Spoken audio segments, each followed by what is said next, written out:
بسم اللہ الرحمن الرحیم۔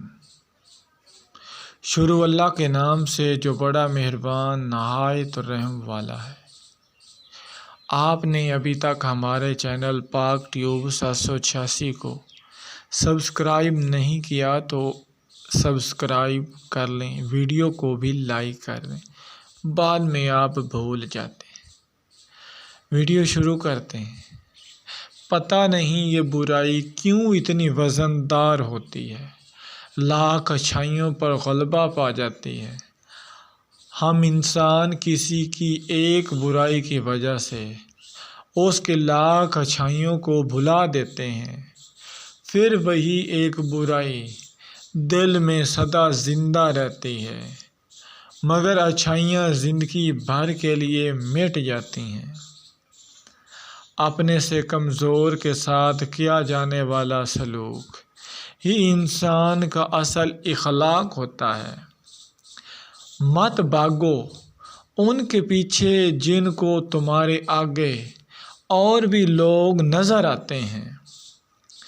جب انسان ضمیر سے زیادہ جاگ جائے یا حقیقت سے زیادہ جان جائے تو وہ حدود وقت سے آگے نکل جاتا ہے۔ تیری کامیابی پہ تعریف، تیری کوشش پہ تانا ہوگا، تیرے دکھ میں کچھ لوگ، تیرے سکھ میں زمانہ ہوگا۔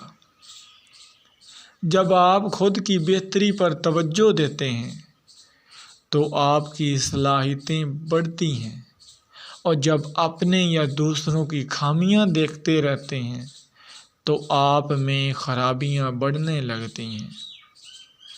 زندگی، وقت اور بدلا ہوا انسان کبھی واپس نہیں آتے۔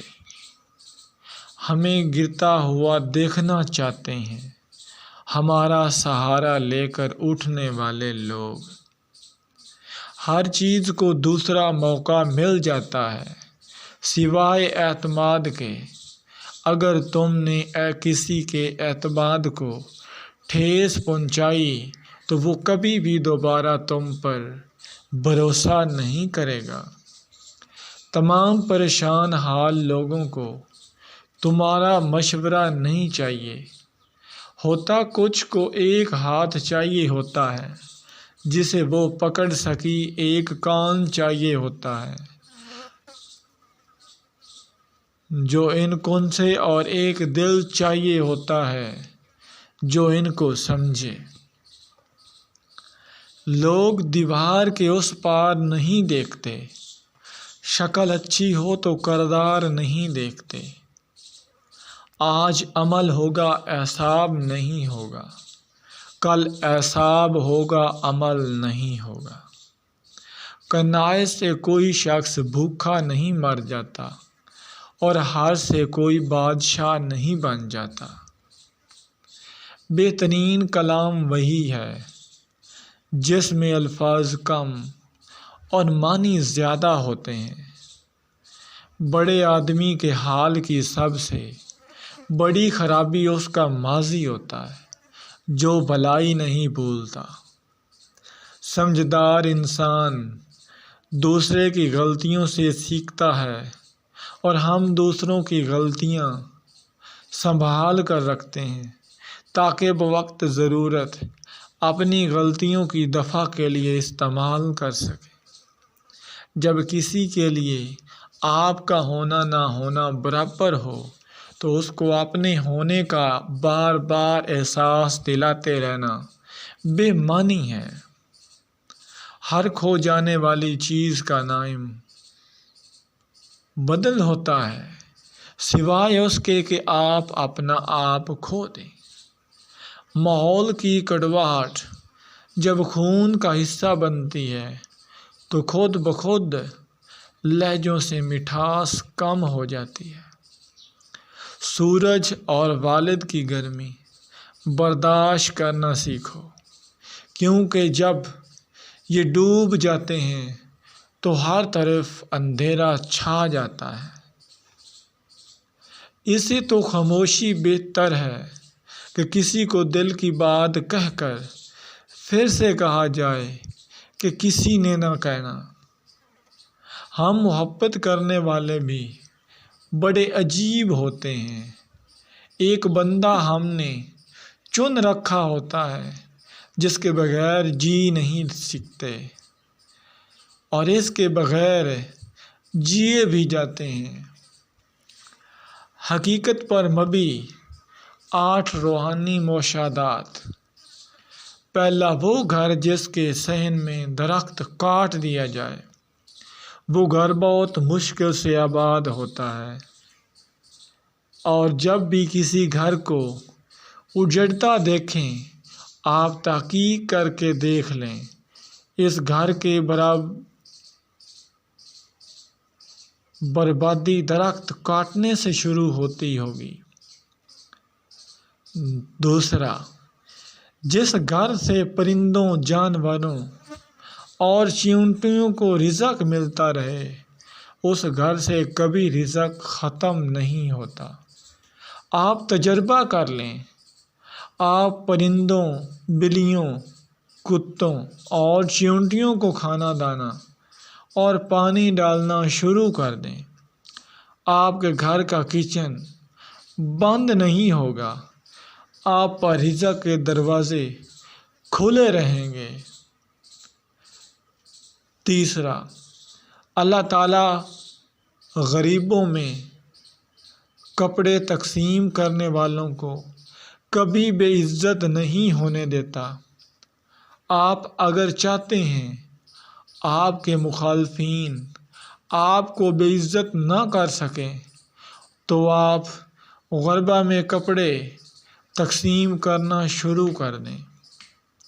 چوتھا، آپ اگر اپنی راہ سے بھٹکی ہوئی اولاد کو راہ راست پر لانا چاہتے ہیں، تو آپ غریب بچیوں کی شادیاں کروائیں، آپ کی اولاد نیک ہو جائے گی۔ پانچواں، آپ اگر اپنی زندگی میں شکر اور اطمینان لانا چاہتے ہو، تو آپ لوگوں کو کھانا کھلانا شروع کر دیں، آپ کا دل اطمینان کی نعمت سے مالا مال ہو جائے گا۔ آپ کو اولیاء کرام کی ذات میں اطمینان نظر آتا ہے، یہ اطمینان تو واضح کی دین ہے۔ آپ بھی متواضع ہو جائیں، آپ کی زندگی سے لالچ کم ہو جائے گا اور آپ مطمئن ہو کر نظر آئیں گے۔ چھٹا، آپ اگر صحت مند رہنا چاہتے ہیں، تو آپ غربا کا علاج کرنا شروع کر دیں، آپ کی صحت بہتر ہو جائے گی۔ آپ کے بعد جو بھی دوا کھائیں گے، وہ دوسرے مریضوں کے مقابلے آپ پر زیادہ اثر کرے گی۔ آپ بھی جو بھی خوراک کھائیں گے، آپ پر زیادہ اثر کرے گی۔ ساتواں، آپ اگر ڈپریشن کا شکار ہیں، تو آپ دوسروں کے لیے ٹھنڈے پانی کا بندوبست کر دیں، کنواں کھدا دیں، غریب کے گھر موٹر لگوا دیں، یا پھر گھر کے سامنے ٹھنڈے پانی کا کولر رکھ دیں، آپ کی پریشانی ختم ہو جائے گی۔ آٹھواں، آپ اگر طاقتور ہونا چاہتے ہیں، تو آپ سادگی اختیار کر لیں، دنیا کا کوئی فرعون آپ کا مقابلہ نہیں کر سکے گا۔ اللہ تعالیٰ نے سادگی میں بہت طاقت رکھی، شاید اسی لیے تمام انبیاء اور تمام اولیاء کرام اللہ سادہ تھے۔ جو انسان اپنے ماں باپ اور بیوی بچوں پر خرچتا ہے، اس کا رزق آسمان سے بارش کی طرح برستا ہے، مگر محنت کی شرط لازم ہے۔ ہاتھ پر ہاتھ دھرے بیٹھے رہنے والوں کے لیے کچھ نہیں، کیونکہ اللہ پاک فرماتے ہیں، انسان کو اتنا ملتا ہے جتنی وہ کوشش کرتا ہے۔ امید کرتا ہوں آپ نے چینل کو سبسکرائب اور ویڈیو کو لائک کر دیا ہوگا۔ نیکسٹ ویڈیو میں ملتے ہیں، اپنی دعاؤں میں یاد رکھیے۔ اللہ حافظ۔